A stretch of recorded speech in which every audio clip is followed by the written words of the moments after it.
NB news देख रहे हैं आप। मैं हूं आपके साथ पल्लवी राजपूत और इस बुलेटिन में आप सभी का स्वागत है। चलिए रुक करते हैं खबरों का। टिकरी बॉर्डर पर 8 लेयर में सुरक्षा व्यवस्था की गई है। इस सुरक्षा में लोहे के बैरिकेड्स, सीमेंट, आयरन के ब्लॉक, पुलिस और अर्धसैनिक बल के जवान शामिल हैं। किसान पहले की तरह ही अपना विरोध जता रहे हैं। रविवार को भी यहां अलग अलग राज्यों से आए किसान नेता किसानों को संबोधित कर रहे हैं।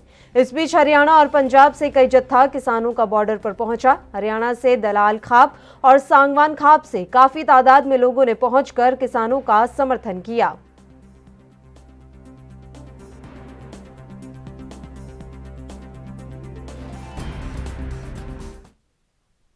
राजस्थान के झालावाड़ जिले के घाटोली थाना क्षेत्र के नीमखेड़ा में एक हैवानियत को भी शर्मसार करने वाला मामला सामने आया है। यहां अपने ससुराल में रह रहे एक युवक के साथ दरिंदों जैसा व्यवहार किया गया और ऐसा करने वाले और कोई नहीं बल्कि पीड़ित के भाई भाभी बताए जा रहे हैं। पीड़ित के भाई भाभी ने आपसी रंजिश के चलते युवक को बेरहमी से पीटा और प्राइवेट पार्ट में मिर्च डालकर युवक को बेहोशी की हालत में छोड़कर चले गए। किसी अज्ञात शख्स ने इस घटना का वीडियो वायरल कर दिया। वीडियो के वायरल होने के बाद हरकत में आई पुलिस ने पीड़ित युवक को अकलेरा सीएससी में भर्ती कराया, जहां गंभीर घायल युवक का उपचार चल रहा है। पुलिस ने व्यक्ति के प्रचार बयान पर मामला दर्ज कर आगे की कार्रवाई शुरू कर दी। इस मामले को लेकर पुलिस ने फिलहाल कोई प्रतिक्रिया नहीं दी है।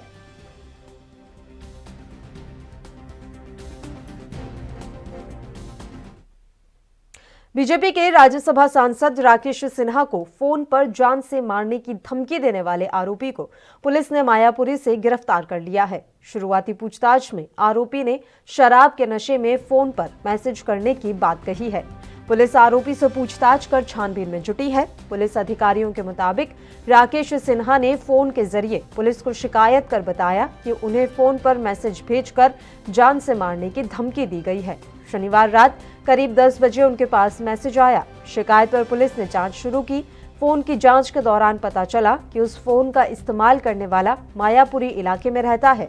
छानबीन करने के बाद पुलिस ने 39 वर्षीय आरोपी को गिरफ्तार कर लिया।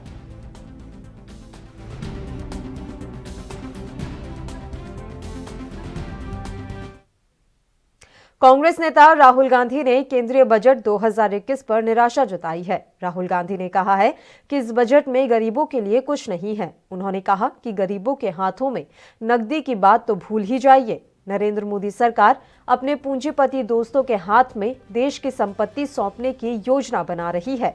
बता दें कि राहुल गांधी कई बार सरकार से गरीबों के हाथों में सीधी नकदी ट्रांसफर की मांग करते आए हैं। कोरोना महामारी के समय भी राहुल गांधी ने यही मांग की थी। राहुल गांधी का तर्क है कि अगर गरीबों के हाथों में पैसा आएगा तो वो खर्च कर पाएंगे और अगर खर्च करेंगे तो इकोनॉमी को रफ्तार मिलेगी।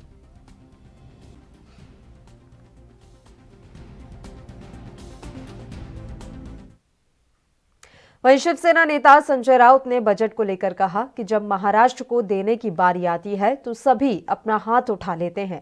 अगर नागपुर और नासिक को मेट्रो दिया तो मुंबई के मेट्रो को लेकर क्यों नहीं घोषणा की। अब तक जो कार शेड है और जमीन है उसके लिए कुछ नहीं किया, सिर्फ राजनीति के लिए रोक दिया है। उन्होंने कहा कि क्या ये जमीन कहीं और से आई थी।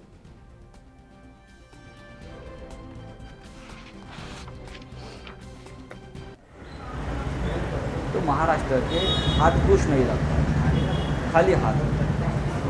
महाराष्ट्र पूरे देश को देता है, क्योंकि महाराष्ट्र को कोई देने की बात आती है तो सब लोग हाथ पीछे लेते हैं।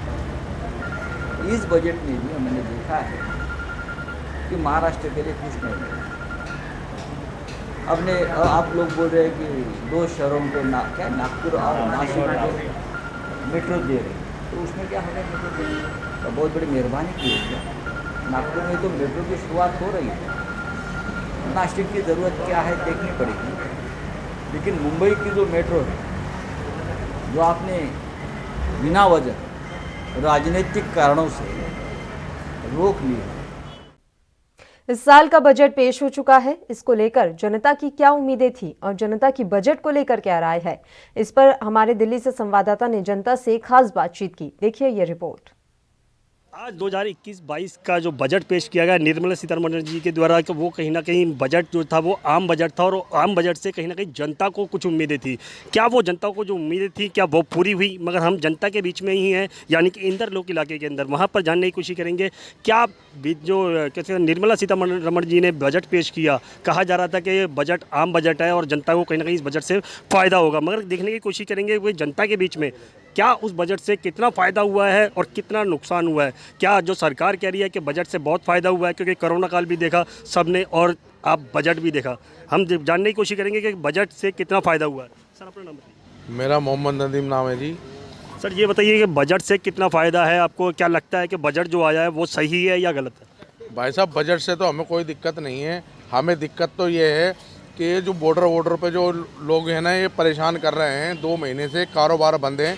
अब स्थिति ये हो रही है, भूखे मरने वाली स्थिति हो रही है। देखो, अगर ये हटते नहीं है, गवर्नमेंट इनको नहीं हटाती है, तो हम तो चौकी में जाके बैठ जाएंगे कि जी हमें तो बंद कर दे, तू जेल में रोटी खाएंगे। और नहीं होता तो किसी की छुरी मार देंगे पेट में, पैसे छीन लेंगे उससे, क्योंकि हम अपने बच्चों को तो भूखा मरते हुए देख नहीं सकते। हमें तो ये करना पड़ेगा। हम तो बड़े परेशान हैं, कारोबार हमारे बंद हैं। पार्टियों ने पैसे ही मार लिए, हमारे पैसे भी नहीं दे रही पार्टियाँ जिनके पास माल गया हुआ है, और नया काम कुछ है नहीं। हम तो इसलिए बड़े परेशान हैं जी, या नहीं तो हम आत्महत्या कर लेंगे, यही हो सकता है। अच्छा, सरकार कह रही है कि हमने जो बजट लेके आए हैं, यानी जो निर्मला सीतारमण जी ने बजट पेश किया वो गरीब लोगों के लिए, मिडिल क्लास के लिए फ़ायदे वाला है। क्या उसमें फ़ायदा कुछ नज़र आया आपको? सर, फ़ायदा तो जब ही नजर आएगा जब पेट भरेगा। अभी तो पेट ही खाली है। महंगा हो गया है भाई, डीजल पेट्रोल से भी हमें कुछ नहीं लेना, पहले रोटी तो चाहिए। बस गाड़ी खड़ी कर देंगे, नहीं चलाएंगे, समझ रहे हैं ना। डीजल महंगा हो गया, पेट्रोल गाड़ी खड़ी कर देंगे हम, पर हमें खाने को तो चाहिए। अब किस से कब तक उधार लेके खाते रहोगे, और कौन कब तक दे देगा? भाई गवर्नमेंट तो मजे, गवर्नमेंट को तो कुछ खरीदना नहीं पड़ता, उसने तो फ़ोन करना, उसके घर पे अनाज आ जाएगा। किसान है, गल्ले भर के आए हुए हैं अपने घर पे, हम कहाँ जाएं? अच्छा, और लोगों से भी बात जानने की कोशिश करते हैं क्या बजट वाकई में ही जनता के फेवर वाला आया है? आप बताइए ज़रा। जी। जो पेट्रोल डीजल महंगा हुआ है, गैस महंगी हुई है, इससे बजट हमारा घर का बिगड़ा ही है। मिडिल क्लास को कोई फ़ायदा नहीं है, जो कि काम धंधे सब बंद पड़े, जो कि बॉर्डर सील, सब कुछ सील पड़ा है। तो इससे मिडिल क्लास को क्या फ़ायदा मिला? अगर आप इनकम टैक्स में छूट देते हैं तो हमें क्या फ़ायदा है? मिडिल क्लास को आप कोई फ़ायदा बताइए ना, आप क्या इस चीज़ का फ़ायदा है? क्योंकि हम लोग तो बिल्कुल डूबे बैठे हैं। या तो लोअर क्लास को कुछ मिल रहा है या अपर क्लास को कुछ मिल रहा है, मिडिल क्लास को क्या मिल रहा है? अच्छा, सरकार कह रही है कि मिडिल क्लास को काफ़ी फ़ायदा देने की कोशिश करी है। बात करें मगर जिस तरीके से स्पेयर पार्ट्स के अंदर भी टैक्स पेड को कुछ राहत देने की कोशिश करी है, क्या वो टैक्स पेड को राहत देने की कोशिश है, क्या वो नज़र आ रही है आपको? नहीं जी, मेरे को नज़र नहीं आती। टैक्स पेड, हर आदमी टैक्स पेड नहीं है ना जी। कोई छोटा अगर कोई पार्ट्स लेने गया है, वो टैक्स पे दे के नहीं लेके आएगा, तो उसको कहाँ से राहत मिली? उसको तो वही रेट में मिल रहा है। तो टैक्स पेड से हमने क्या करना है? हमें तो अपने रोज़गार से या अपने पेट भरने से मतलब है ना, हमें टैक्स पेड से मतलब नहीं है। मिडिल क्लास को मेरे हिसाब से कोई फ़ायदा नहीं है। अच्छा, घर गृहस्थी चलाने के लिए कहा जाता है कि सबसे ज़्यादा दिक्कत आई थी कोरोना काल के अंदर भी, और अब भी नज़र आती है। क्या वो अभी भी इस बजट से दूर हो जाएगी? नहीं, मेरे को नहीं लगता। मेरे को नहीं लगता इस वजह से दूर होगी। हम और लोगों से जानने की कोशिश करते हैं क्या वाकई में ही बजट का जो सत्र आया है, यानी बजट पेश किया गया है, क्या वो वाकई में ही जनता के लिए है? आप बताइए सर, क्या आपका नाम क्या है? पहले मेरा नाम मोहम्मद अशफाक। सर ये बताइए कि जो बजट पेश किया गया है, क्या बजट से कुछ उम्मीदें थी आप लोगों को, वो पूरी हुई? नहीं सर, मुझे तो कुछ फ़ायदा नहीं हुआ। क्या लगता है कि बजट में जो आया है उससे राहत कुछ नहीं मिलने वाली? क्या जो पेट्रोल पे या फिर डीजल पे जो महंगाई की गई है या फिर बढ़ोतरी की गई है, स्पेयर पार्ट पे टैक्स पेड को कम राहत देने की कोशिश की गई है, क्या वो राहत मिल रही है जनता को? नहीं सर, ऐसे तो बड़े लोग का जो अगर पेट्रोल और डीजल पे दाम अगर बढ़ता है तो हम गरीबों मरेंगे, उसमें हमारा तो कोई फ़ायदा नहीं। तो बड़े लोग का फ़ायदा, हमारा कोई फ़ायदा नहीं सर इसमें। देखा जा आपने जिस तरीके से बताया जनता को कि जनता को जो उम्मीदें थी वो जनता के लिए कहीं ना कहीं जो सरकार ने कहा कि हम बजट पेश करेंगे और वो भी आम बजट और जनता के लिए फ़ायदे वाला होगा, मगर जनता के लिए बीच में जाने के बाद में पता लगता है कि फ़ायदा कितना है। सरकार बेशक कहती है कि हम फ़ायदा दिलाएंगे, जनता को कहीं ना कहीं राहत देने की कोशिश करेंगे, मगर वो राहत शायद नज़र नहीं आ रही। कैमरा पर्सन इरफान खान के साथ राजीव कुमार तिवारी, एएनबी न्यूज़, दिल्ली। वहीं मध्य प्रदेश के इंदौर नगर निगम द्वारा बुजुर्ग अत्याचार वाले मामले में बुजुर्ग प्रदीप पवार अब तक गायब है। गायब हुए विकलांग बुजुर्ग प्रदीप पवार की बहन को लेकर कांग्रेस विधायक संजय शुक्ला सहित अन्य कांग्रेसी पहुंचे। उन्होंने मांग की है कि गायब हुए बुजुर्ग प्रदीप पवार को ढूंढ कर लाएं और बताएं कि वह कहां है। अगर वह उसे ढूंढ के नहीं लाते हैं तो वह आंदोलन करेंगे।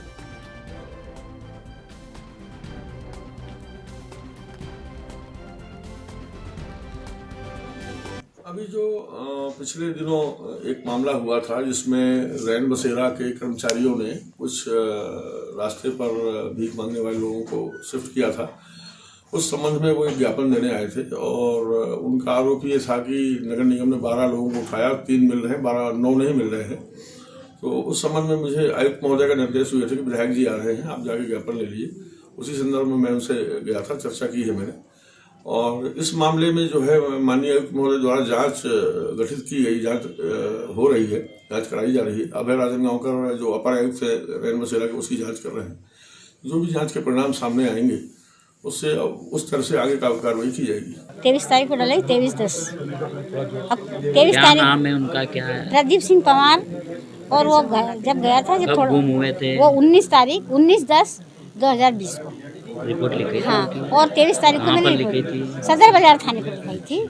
सदर बाजार थाने पर रिपोर्ट लिखाई थी। जब वो थोड़ा ठीक था, घर से बोल के गया था मंदिर जा रहा हूँ। अभी कैसे पता चला? ये मीडिया में आया ना। अच्छा, आया। और पेपर में फोटो आया, उसका एक हाथ ऐसा है। और 3 महीने से हम सब लोग ढूंढा के पास फोटो देखा, सबने फोन करके बोला कि ये हुआ ही। हाँ, तो वो बोले आ जाएगा, आप फिक्र मत करो, घर जाओ। क्या कल तक? तो कल उनने हमको दूसरा बंदा एक बताया, बोले ये वाला चंदन नगर का। हम चंदन नगर में रहते भी नहीं, दामोदर नगर में बोले वो रहता, उसकी पत्नी लगे। मैंने कहा ये तो अनमेरिड है। और पहले दवा चल रही थी उसकी। मैंने कहा दवा नहीं मिली तो उसको डिस्क आना, वो डिस्क हो गया। तो मैंने बोला कि वो तो थोड़ा सा डिस्क वो हो गया है। द्वारा 15 जो भिखारी थे, जो शिवाजी वाटिका मांग रहे थे, उनको जो भर के लेकर सिपरा नदी के अंदर जो वहाँ पर डालने गए थे, उनको बचने के बाद जो वहाँ लोगों ने भगाया, उसके बाद इंदौर लाए। तो उसमें से मात्र 3 लोग मिल रहे हैं, बाकी 12 लोग गायब हैं। तो 12 लोगों में से एक प्रदीप पंवार है, जो मेरी विधानसभा में रहता है, ब्रह्म बाबा में रहता है। उसकी ऑलरेडी 5 महीने पहले रिपोर्ट है थाने के अंदर कि भैया ये गुम हो गया। परंतु उस वीडियो के अंदर वो दिख रहा है, वो जितने भी प्रिंट मीडिया है, इलेक्ट्रॉनिक मीडिया, उस सब में उसका फोटो आ रहा है। तो उसके लिए हमने जो अधिकारी है रावत से बात भी करी थी कि भैया ये आदमी कहाँ है, तो उसका वो जवाब नहीं मिल रहा था।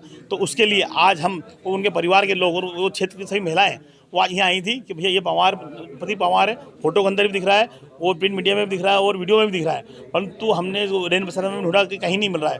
अब आज नगर निगम आए थे कि भैया कहाँ छोड़ा उसको बताएं। आंध्र प्रदेश के कृष्णा जिले की एक बस में 2 यात्रियों से पुलिस ने 1.5 करोड़ रुपए नकद बरामद किए हैं। पुलिस ने जब पूछताछ की तो उन्होंने बताया कि ये पैसे उन्होंने ओंगोल में अपनी 16 एकड़ जमीन बेचने के बाद प्राप्त किए हैं। पुलिस ने कहा, हमने मामले को आगे की जांच के लिए IT विभाग को सौंप दिया है।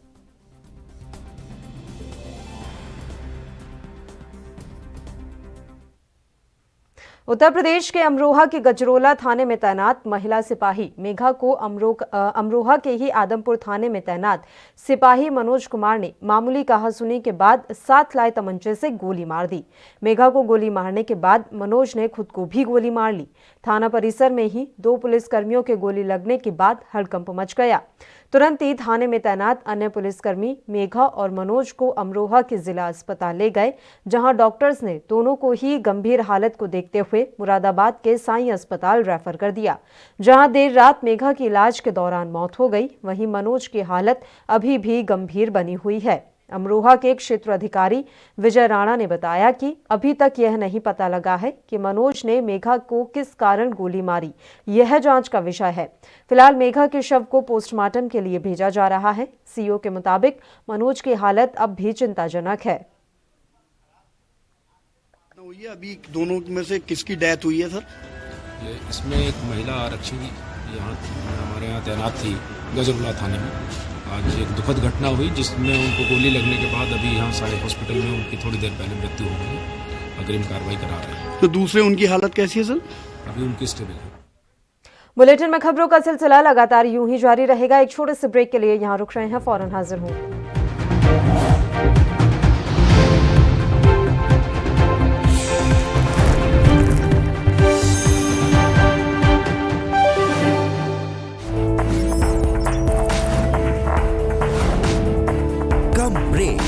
और ज्यादा खबरों के साथ देखिए ANP news in channel number पर। क्या आप दुबले पतले कमजोर हैं? आपकी सेहत नहीं बनती, भूख कम लगती है, वजन नहीं बढ़ता? दरअसल मेन बात खाना पीना खाना नहीं है, मेन बात है खाया पिया लगना। और अगर खाया पिया लगेगा ही नहीं तो सेहत बनेगी कैसे? इसलिए हमारी संस्था सन्यासी आयुर्वेदा ने एक ऐसी दवा बनाई है जो कि आपके पाचन तंत्र को, आपके लीवर सिस्टम को ठीक करने का काम करती है, ताकि आप जो भी खाएं उसका पूरे का पूरा निचोड़ आपके शरीर को लगे, आपकी भूख बढ़े, खाया पिया सही से लगे, नया खून बने, हड्डियों में जान आए, वजन बढ़े, ताकत बढ़े, चेहरे पर नूर आए और आप मोटे तगड़े खूबसूरत पर्सनैलिटी के मालिक बन जाएं। यह दवा पूरी तरह से आयुर्वेदिक होती है। इसका शरीर पर कोई भी साइड इफेक्ट, कोई भी नुकसान या दुष्प्रभाव नहीं होता। लड़के लड़कियां दोनों इसका इस्तेमाल कर सकते हैं और पहले 15 दिन के अंदर ही आपको इसका असर महसूस हो जाएगा। सिर्फ 650 रुपए की पूरे 1 महीने की दवा होती है और आप इसे घर बैठे 01145454545 पर फोन करके दवा मंगवा सकते हैं।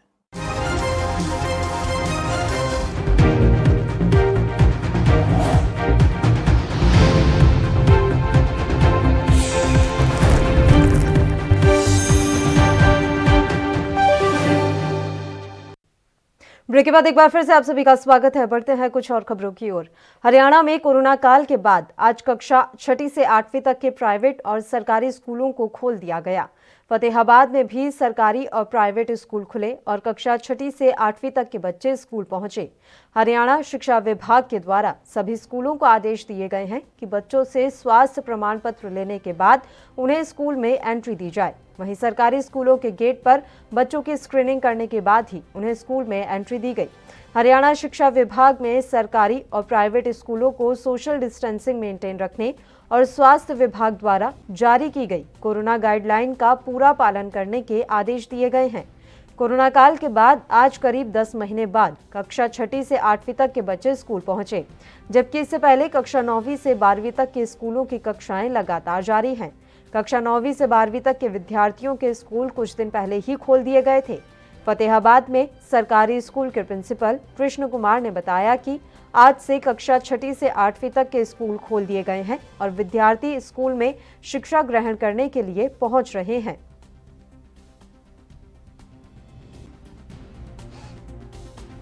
की क्लासें खुली हैं, क्या कुछ तैयारियां करी गई हैं?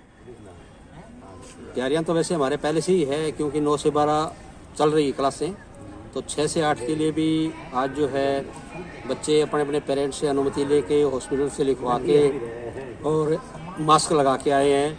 यहाँ पर हमने थर्मल स्कैनिंग और जो हैंड वॉश का है ये भी प्रबंध किया है।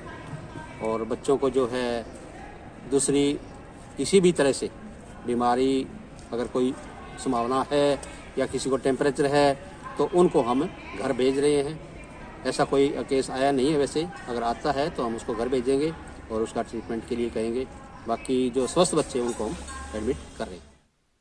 मैनपुर में खड़ंजा निर्माण की नाली को लेकर दोनों पक्षों में विवाद हो गया। इस विवाद में लाठी डंडे और ईंट पत्थरों की चोट से वृद्ध की मौके पर ही मौत हो गई। जानकारी के मुताबिक खड़ंजा निर्माण के समय नाली बनाते समय दो पक्षों में विवाद हुआ। पहले गाली गलौज हुई, बाद में मामला इतना बढ़ गया कि दोनों तरफ से लाठी डंडे और ईंट पत्थर चलने लगे, जिसमें शिक्षक किशनपाल सिंह गंभीर रूप से घायल हो गए। उपचार के दौरान उनकी मौत हो गई।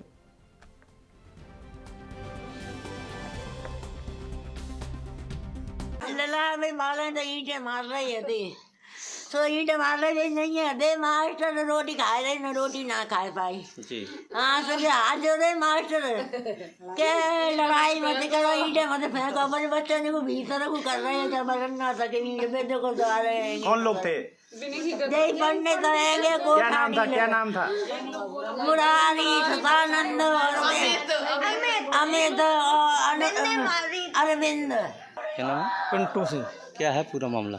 मामला खड़ंजा बेच रहा है। हमारे पिताजी खेत से आए तो ये लोग ईंटा पीटा हटाए, उन्होंने मना करी, उसके बाद उन्होंने ईंटा पीटा चलाई और ये सब इकट्ठे होकर हमारे दरवाजे चारों तरफ चढ़े गए।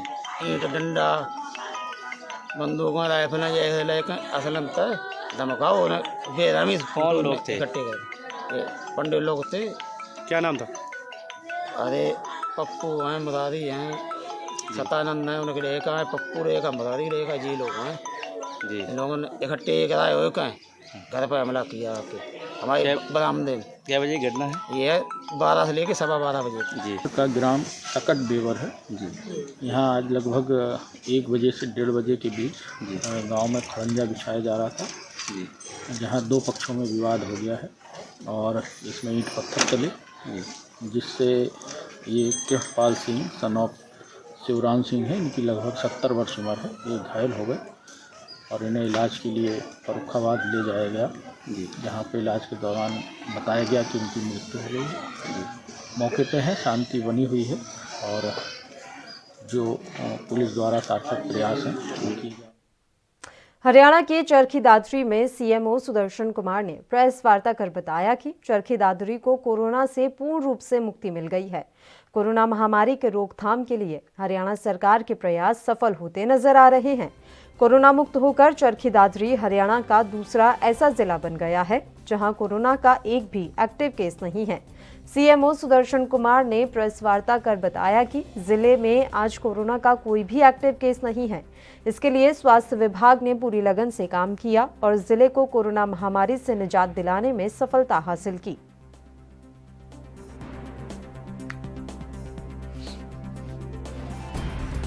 कोरोना की बात करें तो डिस्ट्रिक्ट दादरी आज केंद्र सरकार की तरफ से आज बजट पेश किया गया है, जिसको पंजाब से कैबिनेट मंत्री अरुणा चौधरी ने जुमला बजट बताया। अरुणा चौधरी ने कहा कि यह बजट लॉलीपॉप के अलावा और कुछ नहीं है। इस बजट में टैक्स में कोई छूट नहीं दी गई और कहा गया है कि एमएसपी जारी रहेगी, जबकि एमएसपी तो पहले ही खत्म नहीं हुई। उन्होंने कहा कि केंद्र सरकार पहले कृषि कानूनों को रद्द करे और किसानों को राहत दी जाए।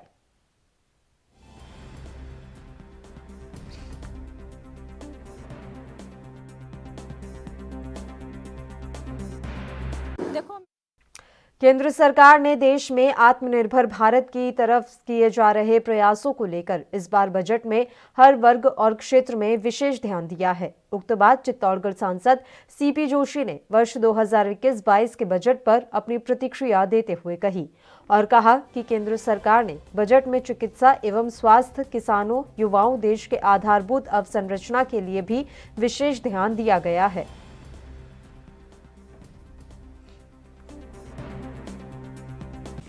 आज का ऐतिहासिक बजट में सोचता हूँ नरेंद्र मोदी जी की सरकार में इस कोरोना वैश्विक महामारी के बाद एक नई ऊर्जा, एक नया संदेश देकर जाएगा।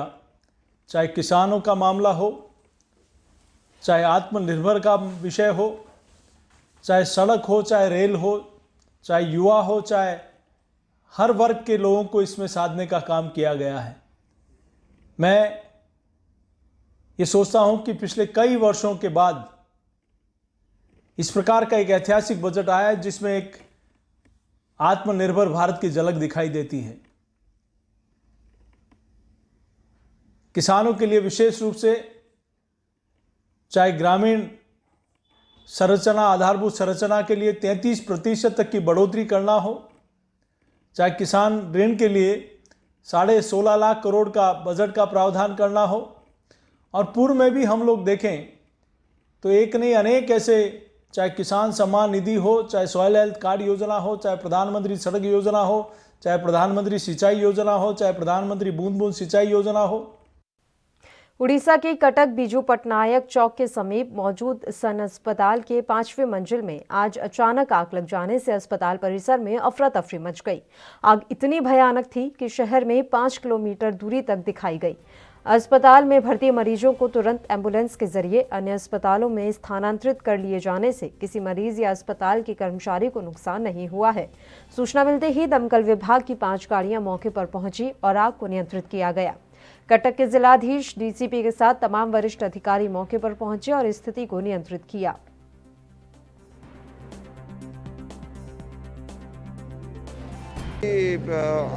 कुल 8 पेशेंट्स थे जिनको हम बाहर ले आए हैं और फायर को एक्सटिंग्विश हो गया है। फायर के जो फायर ब्रिगेड वाले उसको पूरा अपने कंट्रोल में ले आए हैं और कुछ स्टाफ थे 20-25 स्टाफ थे उनको भी बाहर ले आया है और इसलिए कोई ऐसी कोई कैजुअलिटी नहीं हुई है but this is an unfortunate incident and it should be avoided. Sir बार-बार सोम के बाद जयपुर पुलिस कमिश्नर श्री आनंद श्रीवास्तव द्वारा मिशन सशक्त नारी सुरक्षित नारी कार्यक्रम की शुरुआत महिला पुलिस कर्मियों की रैली को हरी झंडी दिखाकर पुलिस आयुक्तालय से की गई।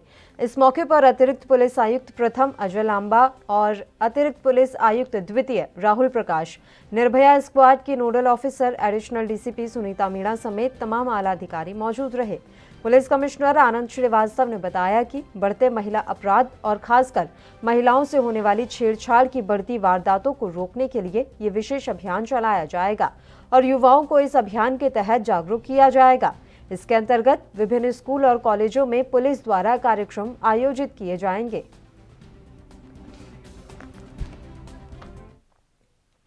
इसी के साथ इस बुलेटिन में फिलहाल के लिए इतना ही। मुझे दीजिए इजाजत। देश प्रदेश के तमाम ताज़ा खबरों के लिए आप बने रहिए हमारे साथ। नमस्कार।